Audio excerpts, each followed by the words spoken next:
The rain falls in sheets across Manhattan, drumming against the floor-to-ceiling windows of the penthouse apartment on the Upper East Side. Elena Marchetti stands alone in the living room, her hand resting on the slight curve of her belly, watching the city lights blur through the water streaming down the glass. She is 28 years old, 3 months pregnant, and about to have her entire world shattered into pieces she will spend years trying to reassemble. The door opens behind her, and she turns, expecting to see her husband Marcus with takeout from her favorite Italian restaurant, the one on Lexington Avenue that makes the only marinara sauce she can keep down these days. Instead, she finds him standing in the doorway with a suitcase in each hand, and an expression she has never seen on his face before. It is the look of a man who has already left, even though his body still occupies the same space as hers. Marcus Webb is 32, with the kind of sharp-jawed handsomeness that opens doors in boardrooms and closes hearts in bedrooms. He wears a suit that costs more than most people make in a month, a gift from the law firm that promoted him to junior partner 6 months ago. His eyes, once warm with the affection that made Elena fall in love with him during their chance meeting at a coffee shop in Soho 4 years ago, now hold nothing but cold calculation. Elena feels the words coming before he speaks them, the way a person can sense a storm approaching by the change in air pressure. Her hand moves instinctively to protect the life growing inside her, the child they created together, the future they planned in whispered conversations after making love in the early hours of the morning. Marcus sets down the suitcases. The sound echoes through the apartment like a verdict being delivered. He tells her that he is leaving, that he has met someone else, that he never wanted children anyway, that her family's modest background and her job as a pediatric nurse no longer fit the image he needs to cultivate as he climbs the ladder of New York's elite legal circles. He tells her that he has already spoken to a lawyer, that she can keep the apartment for now, that he will send someone for the rest of his things. Elena cannot speak. The words are trapped somewhere between her heart and her throat, tangled in a web of shock and disbelief.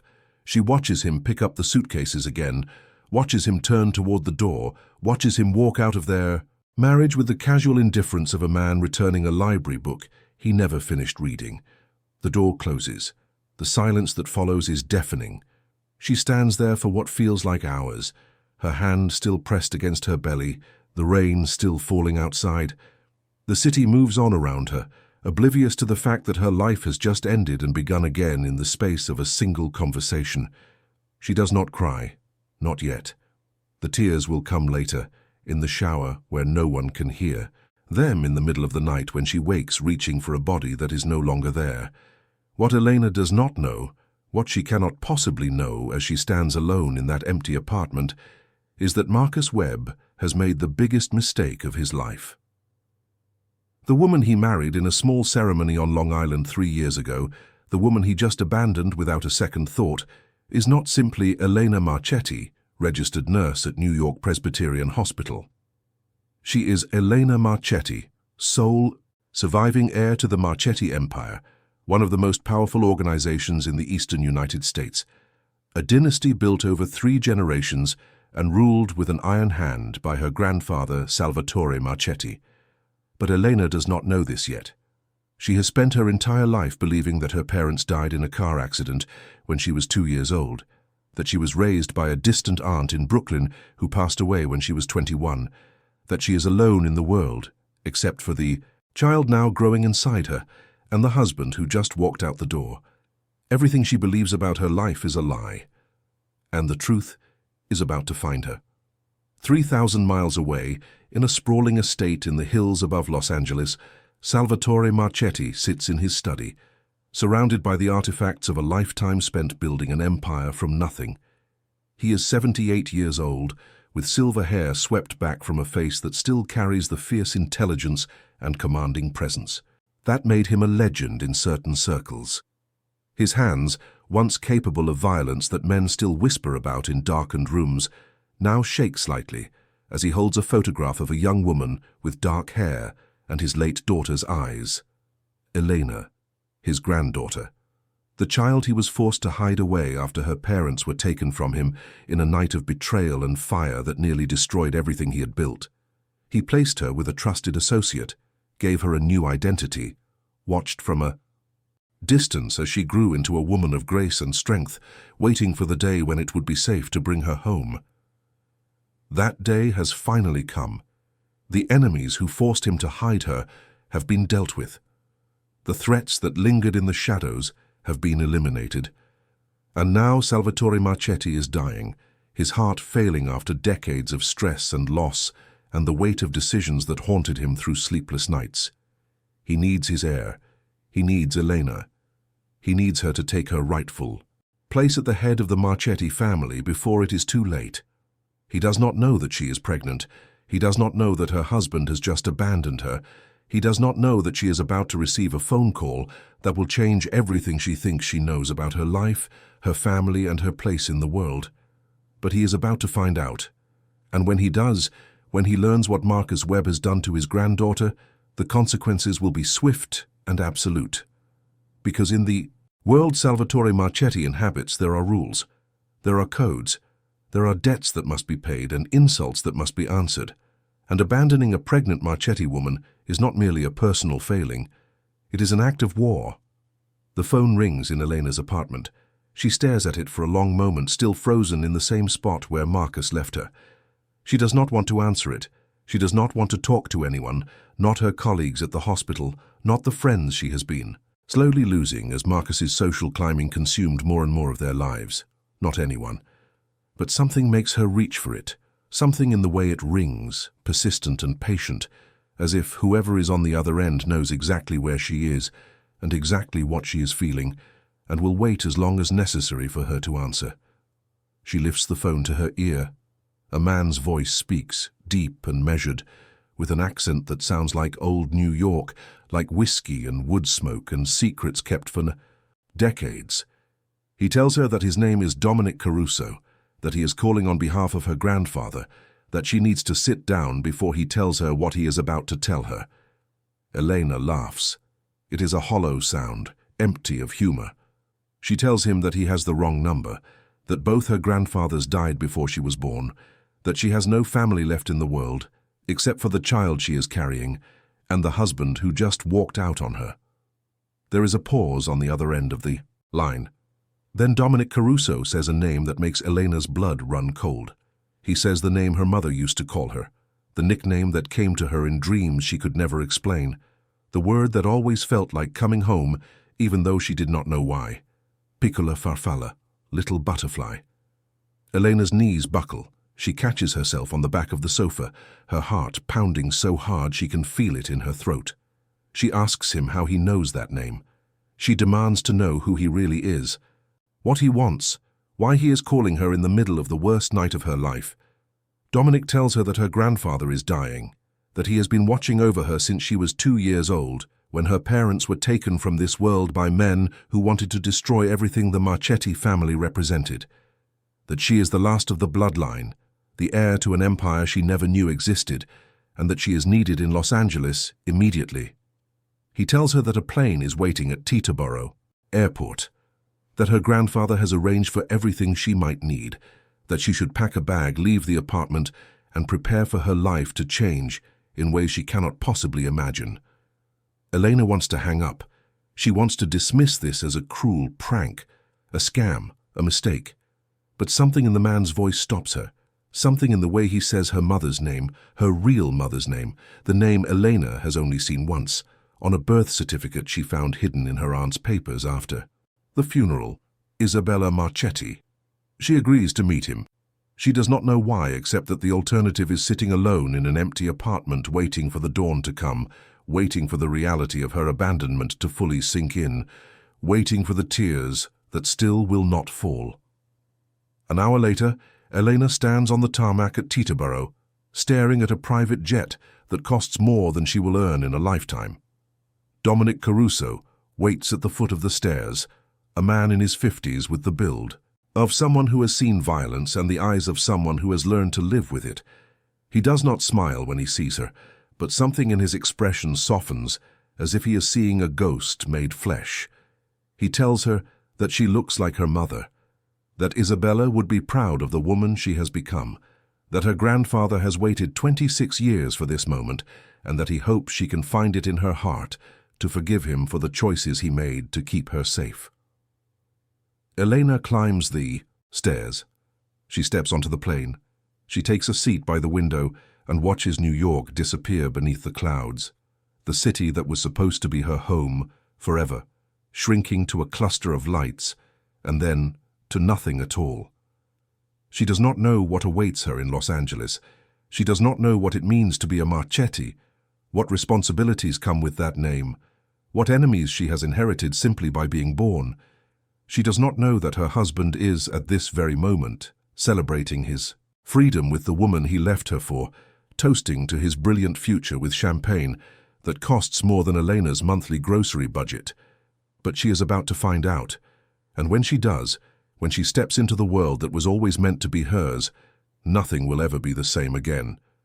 The plane lifts into the sky, carrying Eleanor toward a destiny she never knew existed. Behind her, she leaves the ruins of a marriage, a life, an identity that was never really hers. Ahead of her, she will find family, power, and a love she never thought possible. And Marcus Webb, the man who thought he was trading up, will discover that some mistakes cannot be undone, some debts cannot be repaid, and some women are worth more than all the ambition in the world. The engines hum, the clouds part, and Elena Marchetti begins her journey home. Check if you are already subscribed to this channel. If you are not, take a moment to subscribe now, because this story is about to take turns you will never see coming, and you will not want to miss a single moment of what happens next. The Marchetti estate sits in the hills above Los Angeles, like a fortress from another era, a sprawling Mediterranean mansion surrounded by cypress trees and iron gates that speak of old money and older secrets. Elena sees it from the car window as Dominic drives up the winding road, and something in her chest tightens at the sight. It feels familiar, even though she has never been here before. It feels like the answer to a question she has been asking her whole life without knowing the words. The gates open automatically as they approach. Guards in dark suits stand at regular intervals along the driveway, their eyes scanning the vehicle with professional intensity. Elena notices the subtle bulges beneath their jackets, the earpieces, the way they position themselves to have clear sight lines in every direction. This is not merely a home. This is a kingdom, defended against threats she cannot yet comprehend. The car stops at the front entrance.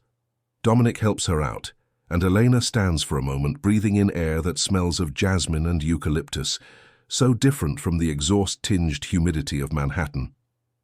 The doors open, and a woman emerges, elegant in simple black, her grey hair pulled back in a style that speaks of decades of discipline. She introduces herself as Camilla, the house manager, and her eyes fill with tears when she sees Elena's face. She whispers something in Italian, words that sound like prayer. Then she composes herself, apologizes for the display of emotion, and leads Elena inside. The interior of the mansion takes Elena's breath away. Marble floors stretch in every direction, gleaming beneath chandeliers that scatter light like falling diamonds. Artwork lines the walls, pieces she recognizes from textbooks, masters that should be in museums. A sweeping staircase rises toward the upper floors, and everywhere she looks, she sees evidence of wealth accumulated over generations. But what strikes her most is not the opulence, it is the photographs. They are everywhere, arranged with obvious care on tables and shelves and mantels, and in almost every one she sees faces that look like her own. Her mother as a young woman, laughing on a beach somewhere warm. A man who must be her father, serious and handsome, in a way that makes her heart ache. Children she does not recognize, relatives who died before she was born. And again, a little girl with dark curls and bright eyes, dressed in silk dresses and surrounded by people who clearly adored her. That little girl is her. Elena realizes it with a jolt that nearly sends her to her knees. She was here, in this house, part of this family, loved and cherished, and then torn away so completely that she has no memory of any of it. Camilla guides her to a room on the second floor, a suite larger than her entire apartment in New York. Fresh flowers fill crystal vases. The bed is made with linens that feel like clouds beneath her fingertips.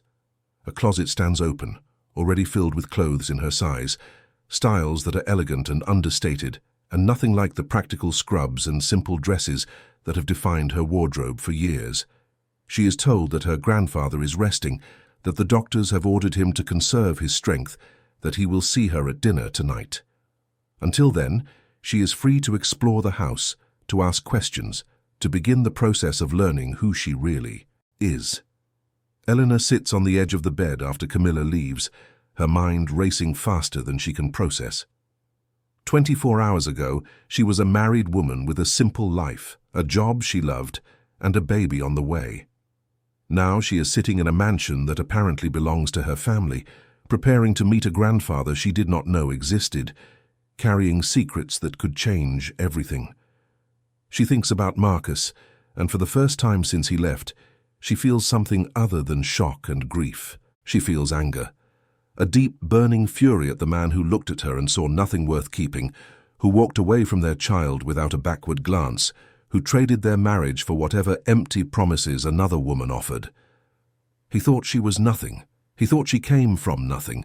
He thought he was leaving behind a simple nurse with no family, no connections, no power.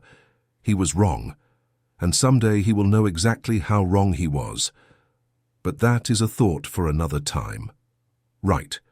Now Elena needs to understand what she has walked into, what it means to be a Marchetti, what her grandfather expects from her. She needs to decide if she can accept this inheritance, this legacy, this identity that was hidden from her for her entire life. She rises from the bed and begins to explore.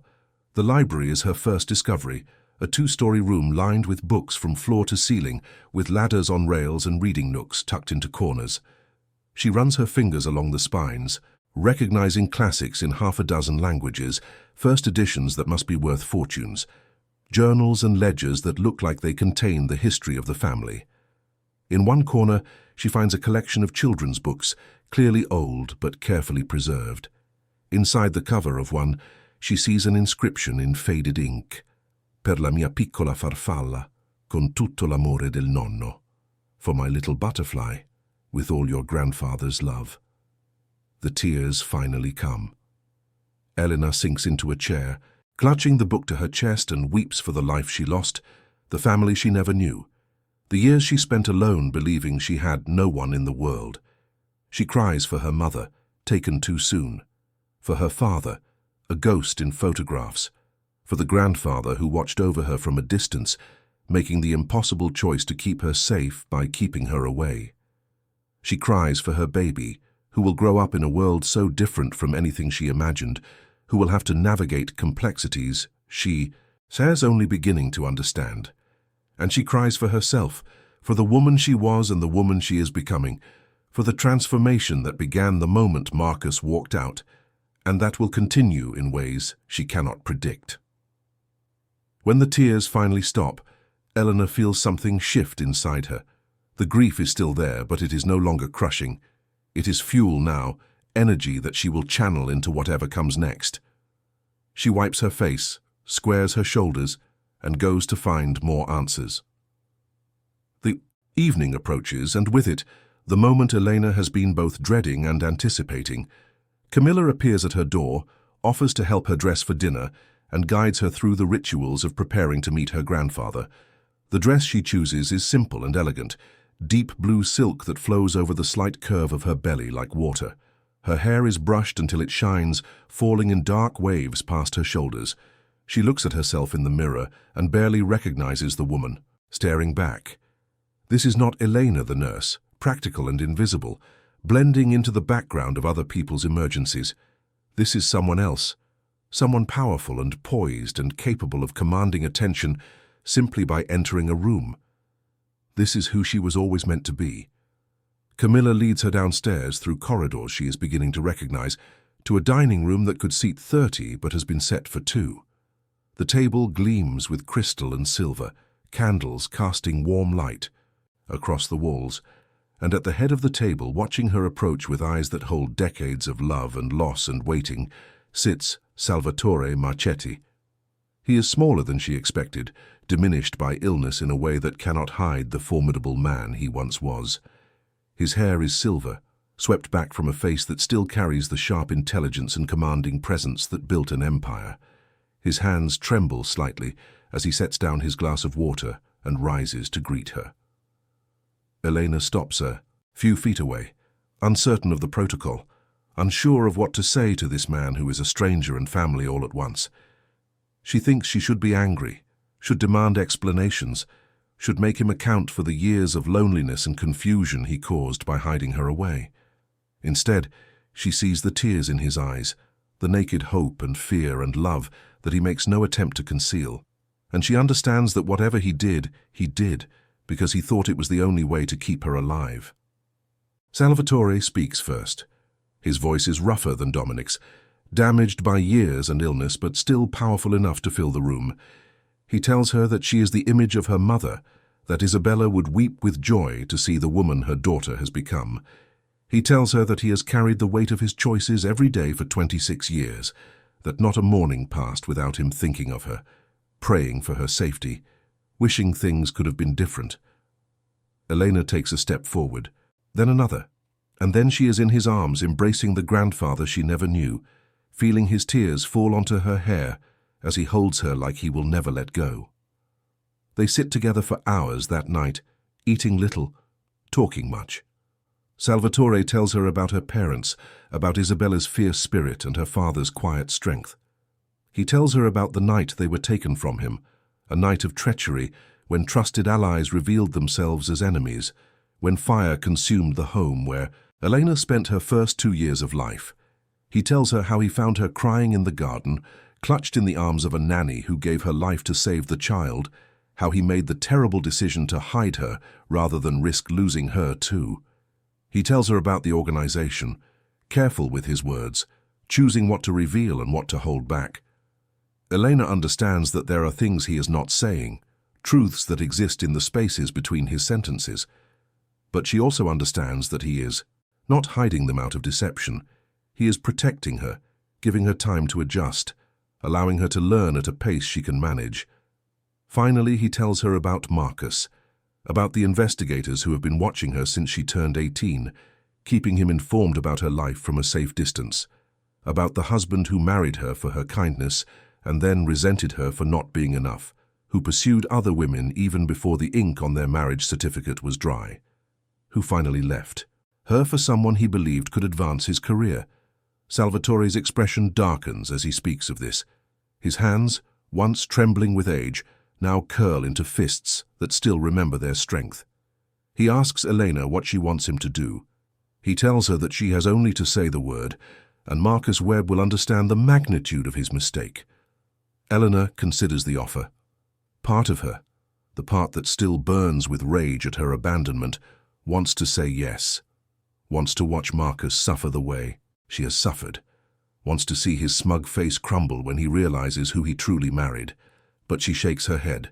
She tells her grandfather that Marcus is not worth the attention, that the best revenge will be building a life so magnificent, so powerful, so full of love and purpose, that his betrayal becomes nothing more than a footnote in her story. That when he finally learns the truth, as he inevitably will, the knowledge of what he threw away will be punishment enough. Salvatore studies her for a long moment. Then he smiles, and for the first time Elena sees past the illness to the man he was in his prime. He tells her that she is truly her mother's daughter, that Isabella would have said the same thing, that the Marchetti blood runs strong in her veins, whether she knew it or not. The evening ends with coffee in the library, with more stories, with plans for the future. Salvatore explains that he wants her to take her place at the head of the family, to learn the business, to prepare to lead when he is gone. He tells her that the organization is transitioning, moving away from its darker history toward legitimate enterprises, hotels, restaurants, real estate, import businesses. The old ways are fading, and the new generation needs new leadership. Elena does not commit to anything. She tells him that she needs time, that this is too much to absorb in a single night, that she cannot make decisions about her future when her present is still so uncertain. But she does. Not refuse, she does not run, and Salvatore seems to understand that this is enough for now. When she finally returns to her room, exhausted in ways that sleep alone cannot fix. Elena stands at the window and looks out at the lights of Los Angeles sprawling below. Somewhere out there, millions of people are living their ordinary lives, unaware of the empires that rise and fall in the hills above them. Somewhere out there, Marcus is sleeping in a bed that is not theirs, with a woman who is not her, dreaming of the success he thinks he has achieved. He has no idea what is coming, and neither really does she. But Elena knows one thing with absolute certainty. She is no longer the woman Marcus left behind. She is a Marchetti, heir to an empire, carrying the next generation in her womb. And whatever happens next, she will face it with the strength that has always been inside her, waiting to be discovered. She places her hand on her belly, feeling the tiny flutter of movement that has just begun. She whispers a promise to her child, to herself, to the future she is only beginning to imagine. They will be all right. They will be more than all right. They will be extraordinary. And no one, not Marcus Webb, not the enemies that still lurk in the shadows, not the doubts that creep in during the quiet hours, will ever take that away from her. The weeks that follow are a revelation. Elena learns to navigate her new world with the same determination she brought to nursing school, absorbing information, asking questions, refusing to be overwhelmed by the magnitude of what she has inherited. Dominic becomes her primary guide, patient and thorough, explaining the structure of the organization, the key players, the history that shaped everything. She meets the inner circle, men and women who have dedicated their lives to the Marchetti family, who look at her with a mixture of hope and assessment, wondering if this lost heir can truly lead them. Some remember her as a child, running through the halls of the old house before the fire, laughing at Salvatore's terrible jokes, sitting on her father's shoulders to reach the books on the highest shelves. They embrace her with tears in their eyes, welcoming her home. Others are more cautious, loyal to Salvatore but uncertain about his choice of successor. They watch her carefully, testing her with subtle challenges, waiting to see if she has the steel that leadership requires. Elena meets their scrutiny with calm, confidence, never defensive, never aggressive, simply present and attentive and willing to learn. She begins to understand the scope of what her family has built. The legitimate businesses alone would make her wealthy beyond imagination. Hotels in major cities across the country, restaurants that draw clientele from around the world, real estate holdings that include entire city blocks, import companies that bring goods from Italy and beyond, construction firms that have built landmarks she has admired for years. And beneath this respectable surface, there are older operations, remnants of a past that Salvatore is working to leave behind. Protection services for businesses that cannot rely on the police. Arbitration for disputes that courts cannot handle. Connections to powerful figures in politics and industry who owe debts that transcend money. This is the part of the empire that Elena struggles with, the part that contradicts everything she believed about right and wrong. But she also begins to see the complexity that simple morality cannot capture. She hears stories of families protected from predators when the law failed them, of neighborhoods kept safe when police corruption made official protection meaningless, of small business owners who thrived because the Marchetti name on their door kept thieves and extortionists away. The organization is not simply criminal, she realizes. It exists in a gray zone where survival often requires methods that polite society refuses to acknowledge. Elena does not resolve these contradictions. She does not know if she ever will. But she stops pretending they are simple, stops applying rules that only work in a world where the system is fair and just and everyone plays by the same standards. She begins to develop her own code, her own understanding of what she can accept and what she cannot. Her pregnancy progresses, and with it, a new concern enters Salvatore's plans. The child she carries will be the next heir, the continuation of the Marchetti bloodline. This changes everything, raising the stakes of her protection, accelerating the need for her to understand her role. Doctors visit regularly, the best that money can access, monitoring her health with obsessive attention. A nursery begins to take shape in a wing of the mansion, designed with a level of care that makes Elena understand just how much this child means to the family. She thinks about Marcus sometimes, usually late at night when the silence gives space for memories to intrude. She wonders if he knows yet, if the news has reached him somehow. She wonders if he cares that his child is growing up without him, if he ever regrets the choice he made. She suspects the answers are no and no, that Marcus has already erased her from his mental accounting, filed her away as a mistake from his past, rather than the mother of his future. The anger has faded, mostly. What remains is something colder, more practical. She does not hate Marcus anymore. She simply no longer considers him relevant to her life. But then, 3 months after her arrival in Los Angeles, the relevance finds its way back. It begins with a phone call, not to Elena, but to Salvatore, from one of the lawyers who handles the family's legitimate affairs.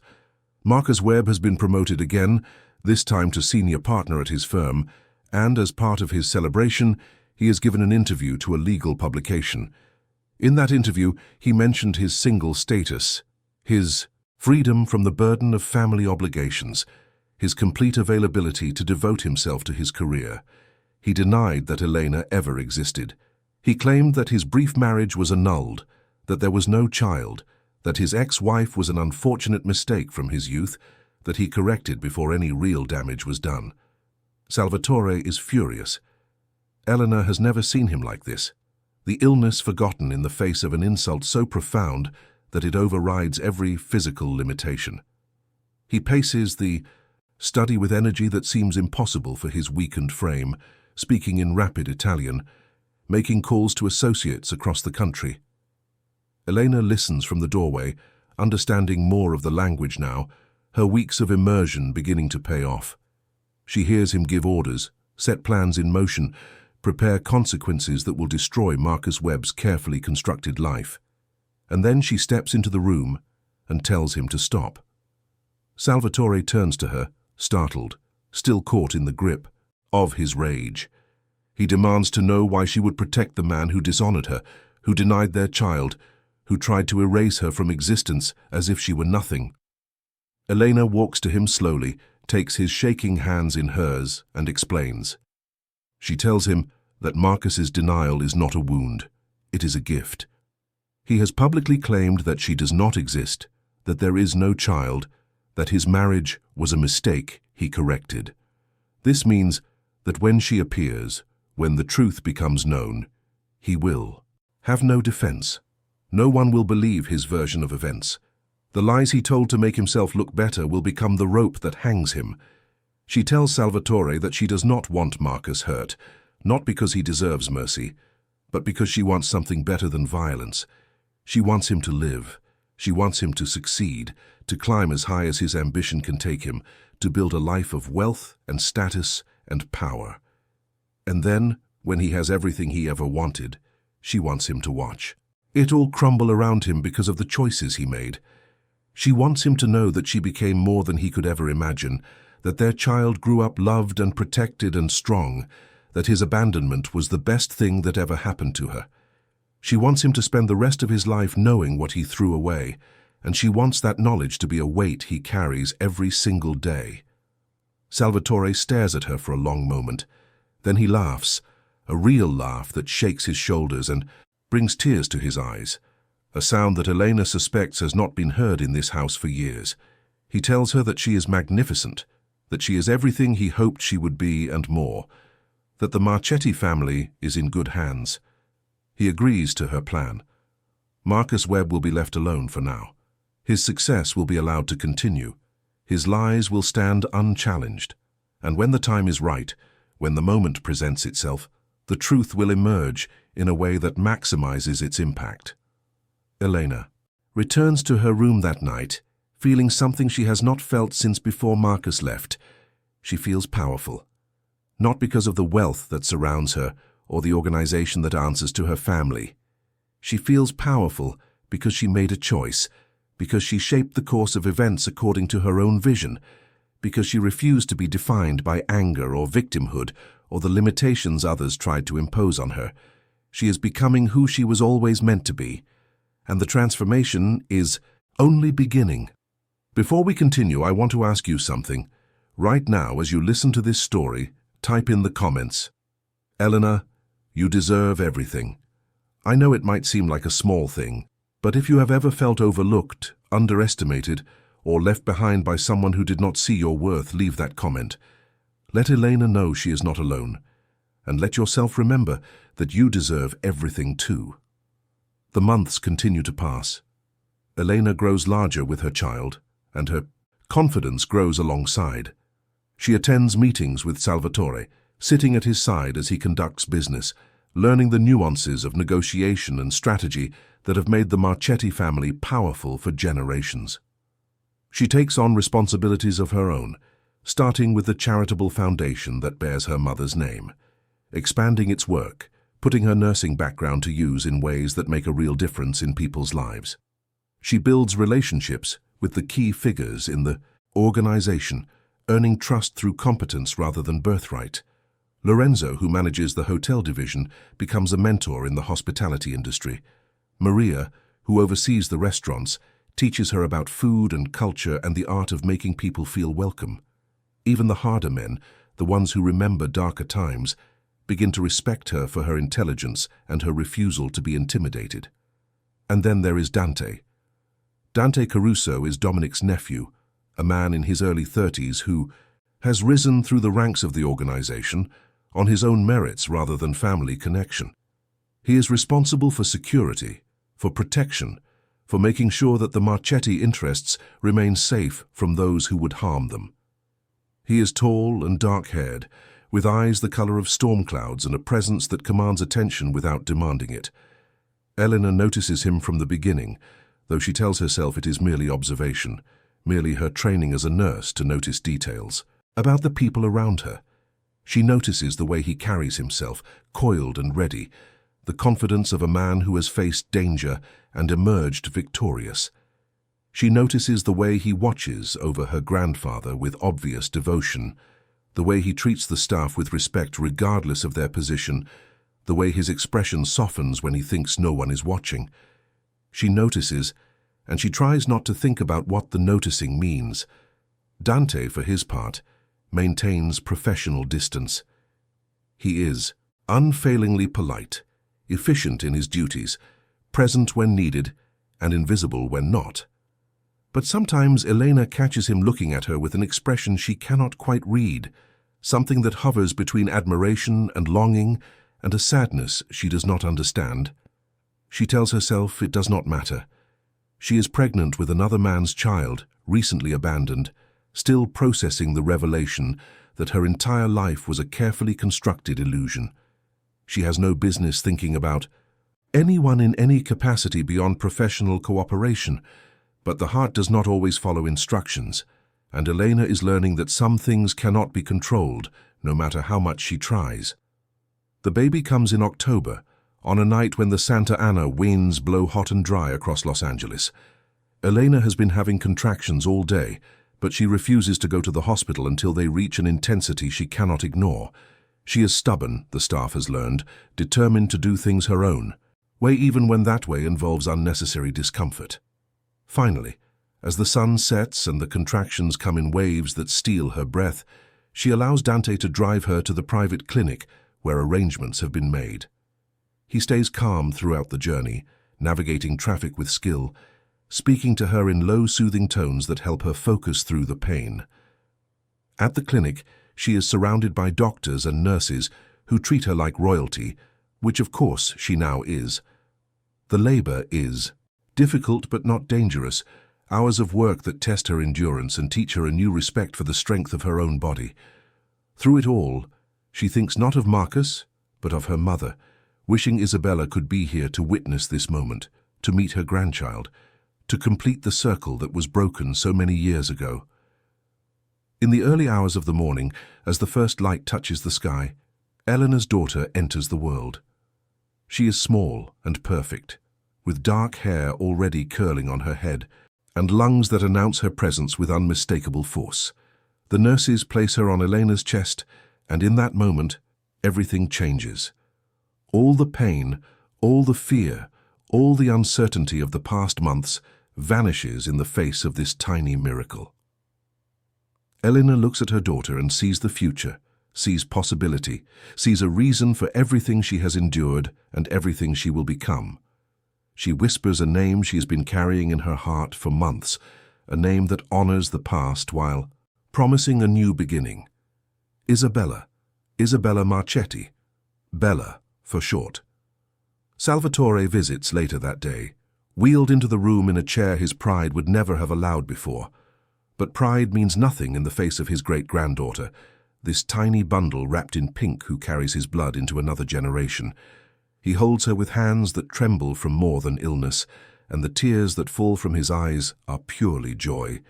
He tells Elena that she has given him a gift beyond price, that he can face whatever comes next, knowing that the family will continue, that his daughter's line will not end, that something of Isabella lives on in this new Isabella who shares her name. He thanks her for coming home, for accepting the truth, for becoming the leader he always believed she could be. Elena watches him hold her daughter, and something settles in her heart. This is home. This is family. This is where she belongs, no matter how strange the journey that brought her here. The first weeks of motherhood are a blur of feeding and changing, and endless exhaustion. Elena has help, more help than she knows what to do with, but she insists on doing as much as possible herself.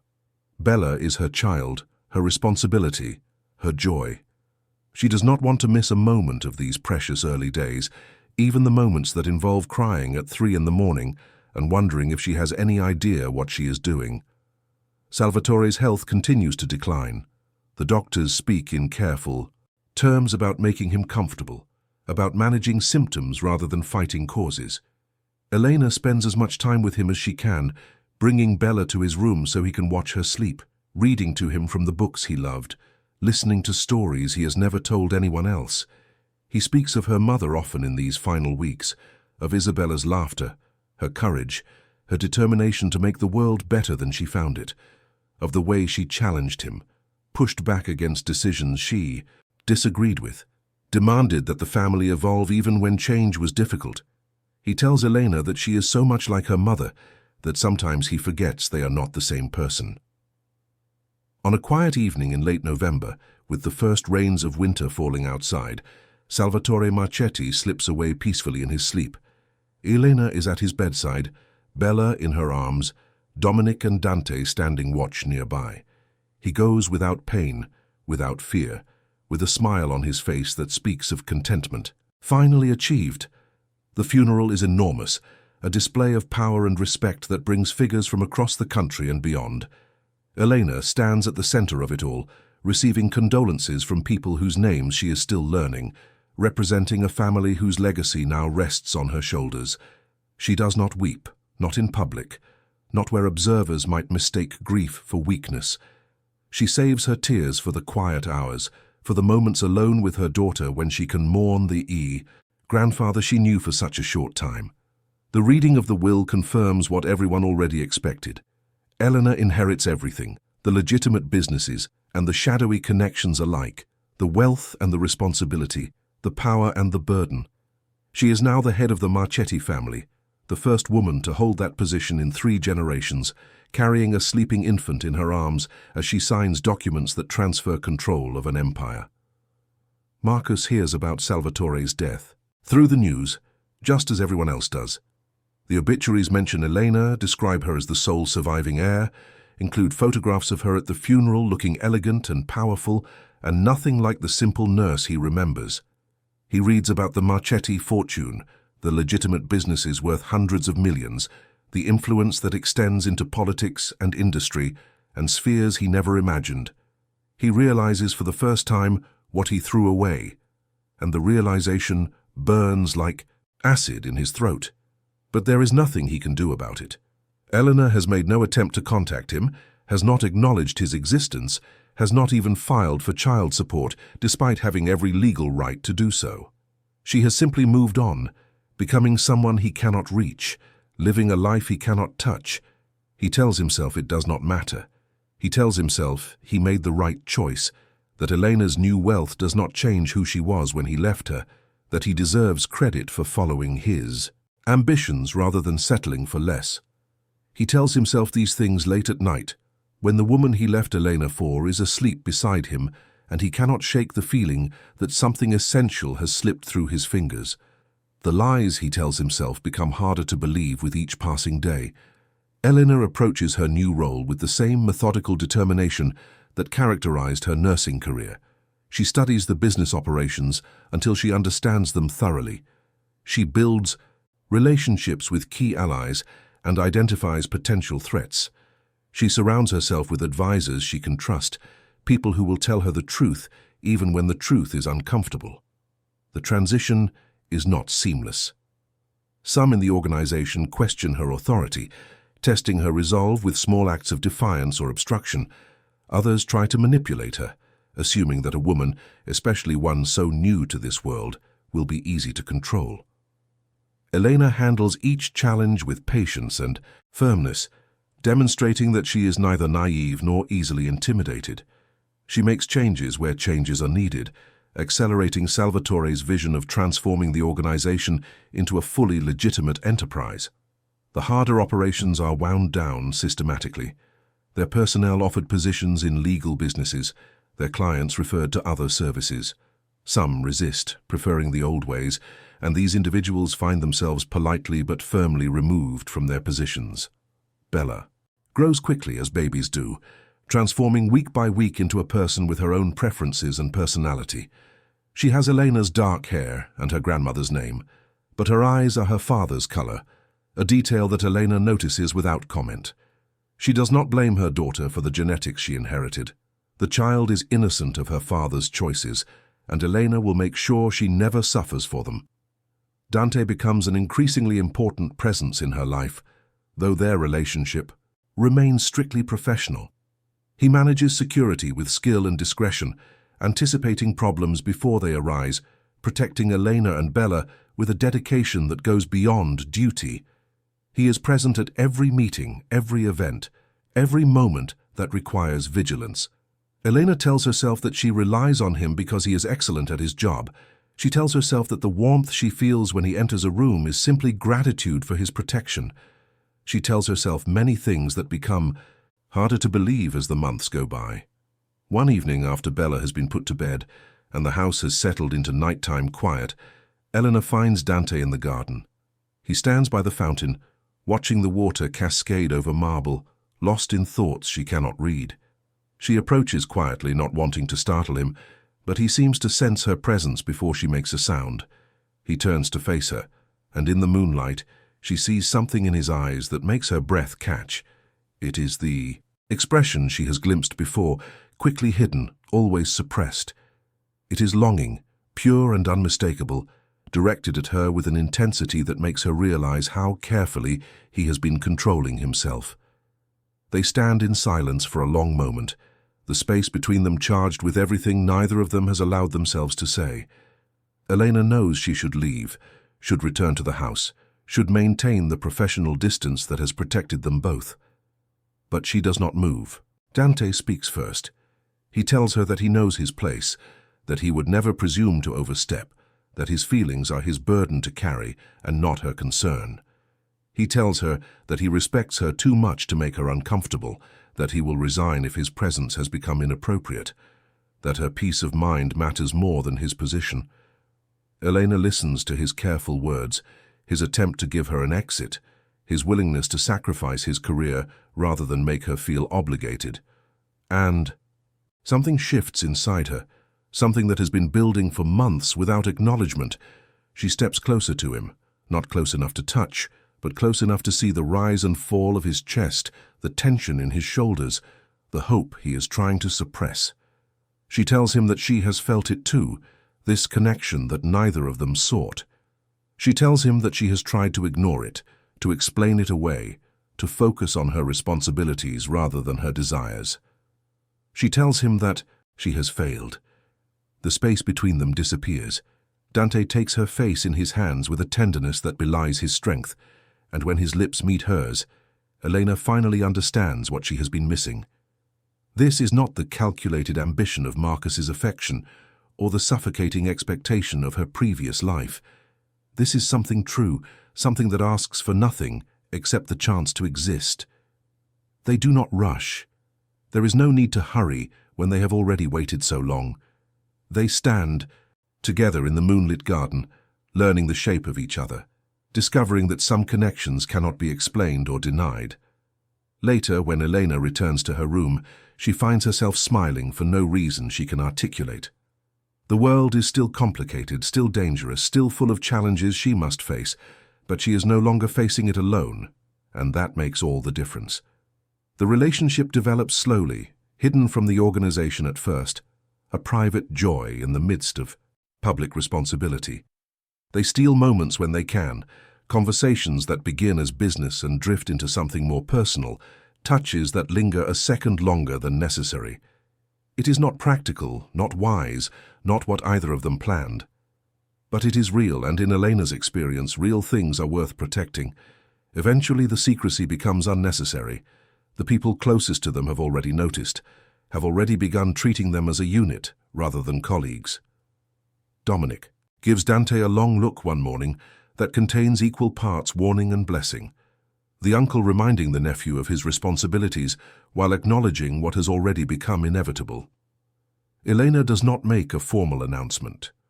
She simply stops pretending, allows Dante to stand beside her in public, includes him in conversations about the future in ways that make his role clear. The organization adjusts with minimal friction. Power couples are not unusual in this world, and a leader who is loved is a leader who is stronger. Bella adores Dante. This is perhaps the detail that matters most to Elena. Her daughter reaches for him when he enters a room, laughs at his attempts to make funny faces, falls asleep in his arms with a trust that cannot be faked. He treats her as his own, never once mentioning that she is not, never showing anything but wholehearted devotion to the child who has captured his heart as completely as her mother has. A year passes, then another.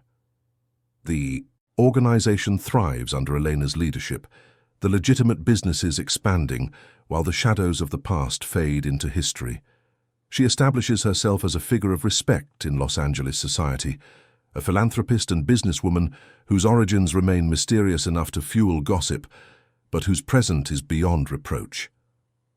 She thinks about Marcus less and less, whole weeks passing without his memory intruding. When she does think of him, it is with a kind of distant pity, as if remembering a character from a book she read long ago. He made his choice, she made hers. The outcomes speak for themselves. And then, on a spring evening when the jasmine is blooming and Bella is taking her first wobbly steps across the garden, Elena receives a call that brings the past crashing back into the present. Marcus Webb is in Los Angeles. He has requested a meeting with her, and he is not coming alone. The meeting takes place in one of the Marchetti hotels, a neutral ground that Elena controls. Absolutely. She arrives with Dante at her side, dressed impeccably, every detail of her appearance designed to communicate power without ostentation. She is not nervous, not exactly, but she has thought about this moment for years, imagining how it might feel to face the man who abandoned her. And now that it is here, the reality seems both smaller and larger than her imagination allowed. Marcus enters the conference room with a woman Elena recognizes from photographs but has never met. Vanessa Hartley, now Vanessa Webb, the woman he left Elena for. She is elegant and cold, with the polished appearance of someone who has spent her life curating an image rather than living a reality. She looks at Elena with an expression that might be contempt or might be fear, hard to tell behind so many layers of artificial composure. And Marcus. Elena studies him with the clinical detachment of a nurse assessing a patient. He has aged badly in the 3 years since she saw him last. The stress of his ambitions carved into lines around his eyes and mouth. He is still handsome, in the way a building can be handsome even as it begins to crumble. But the confidence that once seemed attractive now reads as desperation, the swagger of a man who knows he is losing ground. He does not look at Dante, he looks only at Elena, with an expression that cycles through surprise and calculation and something that might almost be regret. The conversation that follows is carefully choreographed, lawyers, present on both sides, terms negotiated with precision. Marcus wants something that is immediately clear. His firm is in trouble, overextended on deals that went wrong, hemorrhaging clients after a scandal that Eleanor has followed with distant interest. He needs capital connections, a lifeline that only someone like Elena can provide. In exchange, he offers what he imagines she wants. He offers to acknowledge Bella publicly, to claim his role as her father, to give her the legitimacy that his denial previously withheld. He presents this as a gift, a sacrifice he is making for the sake of the child, a noble gesture that should earn him gratitude. Elena listens without expression. When he finishes, she lets the silence stretch until it becomes uncomfortable. Then she speaks, her voice calm and clear and absolutely devastating. She tells him that Bella does not need his acknowledgement, that she has a family who loves her unconditionally, who will support her throughout her life, who has given her everything that matters. She tells him that legitimacy is not something he has the power to grant or withhold, that Bella's worth was never dependent on his validation. She tells him that his denial was, in fact, a favor. It freed her from any obligation to include him in their lives. It protected Bella from the confusion of a father who would inevitably disappoint her. It allowed them to build something beautiful without the shadow of his ambivalence. She tells him that she does not hate him, that hatred requires energy she would rather spend elsewhere. She tells him that she pities him in a distant way for choosing ambition over love and discovering that ambition alone makes a poor companion. And then she tells him no. No, she will not invest in his firm. No, she will not use her connections to rescue him. No, she will not allow him to suddenly claim a daughter he denied when it would have cost him nothing to tell the truth. No, he cannot buy back what he threw away with. Promises that mean nothing. Marcus's face goes through a transformation that Elena will remember for years. Disbelief gives way to anger, anger to desperation, desperation to the beginning of understanding that he has lost, completely and irreversibly, with no appeal available. He starts to argue, to threaten, to remind her that he has legal rights as Bella's biological father. Elena lets him speak, lets him exhaust himself against the wall of her indifference. When he finally stops, out of words and out of options, she nods to the lawyers. The documents they present are comprehensive. DNA tests that confirm what everyone knows. Financial records that show Marcus has never contributed a cent to his daughter's support. Depositions from colleagues who witnessed his affairs during the marriage, his comments about Elena after the divorce, his calculated plan to trade her for someone more useful. And the piece that makes Marcus go pale, a transcript of his interview with the legal publication, where he denied the marriage, denied the child, described Elena as a mistake he corrected. In family court, these documents will be devastating. Elena explains this calmly, without malice. She tells him that she has no intention of seeking anything from him, not child support, not acknowledgement, not even an apology. But if he pursues any legal claim to Bella, if he attempts to disrupt their lives in any way, these documents will become public. His firm, already struggling, will not survive the scandal. His reputation, already damaged, will be beyond repair. She is not threatening him, she clarifies. She is simply explaining the consequences of choices, something he should understand better than most. The meeting ends. Marcus leaves with his wife, who looks at him with the beginning of the same contempt Elena once felt.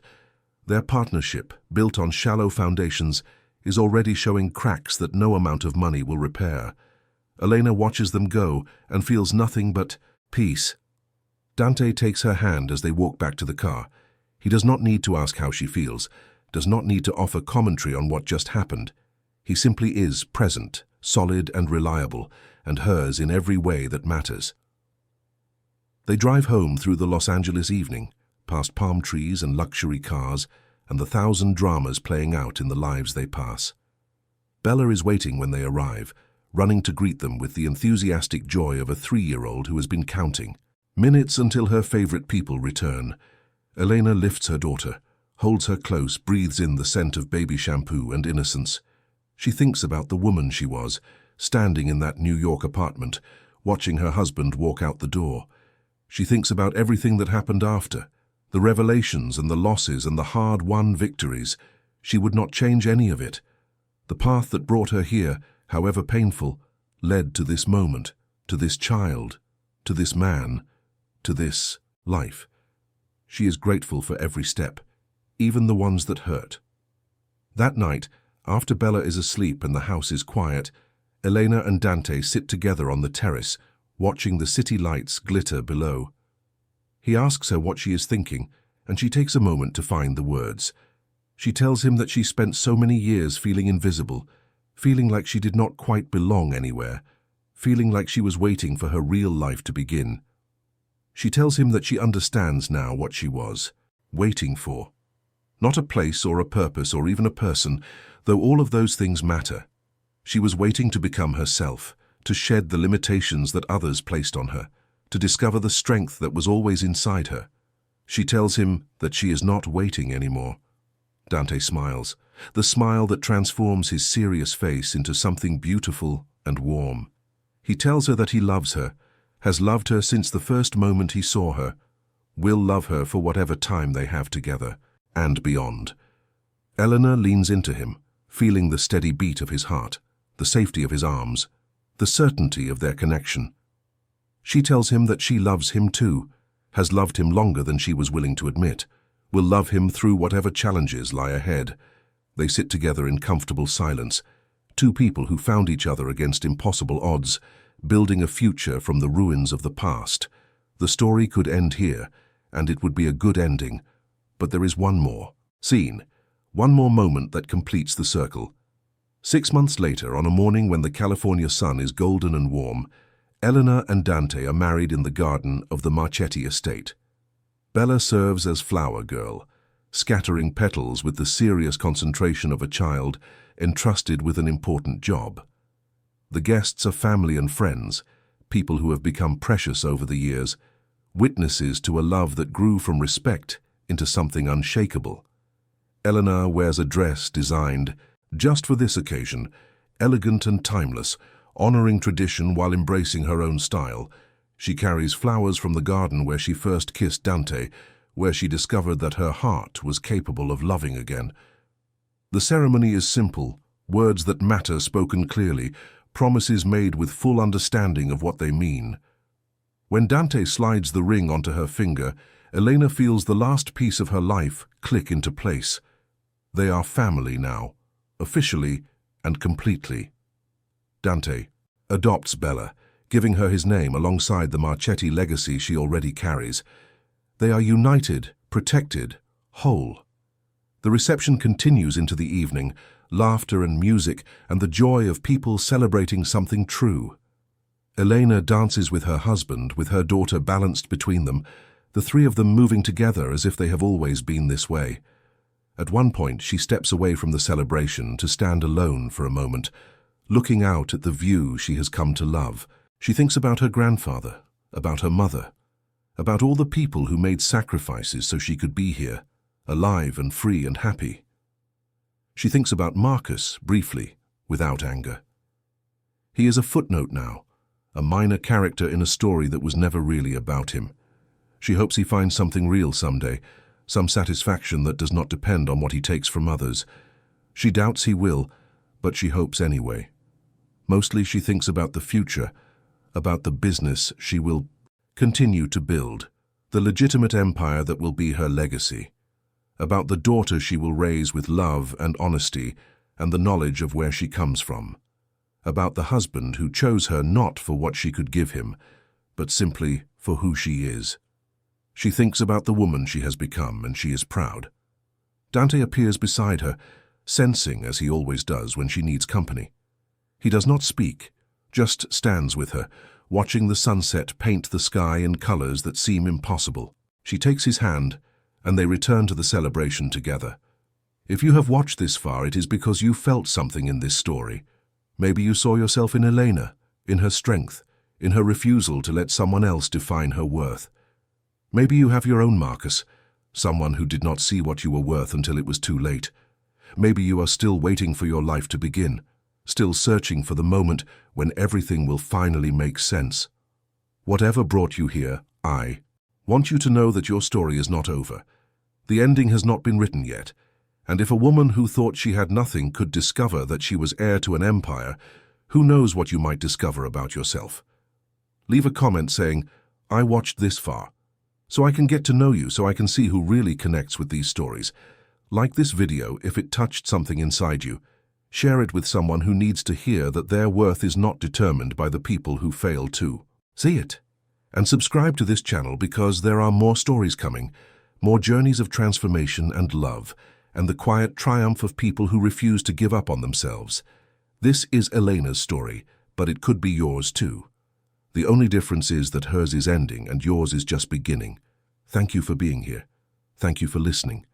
And thank you for believing that love, real love, is always worth waiting for. The screen fades to black, but the story continues. It continues every time someone watches it and feels a little less alone. It continues every time someone realizes that they deserve more than they have been given. It continues in the hearts of everyone who refuses to be defined by their worst moments. It continues in you, and that is the most beautiful ending of all.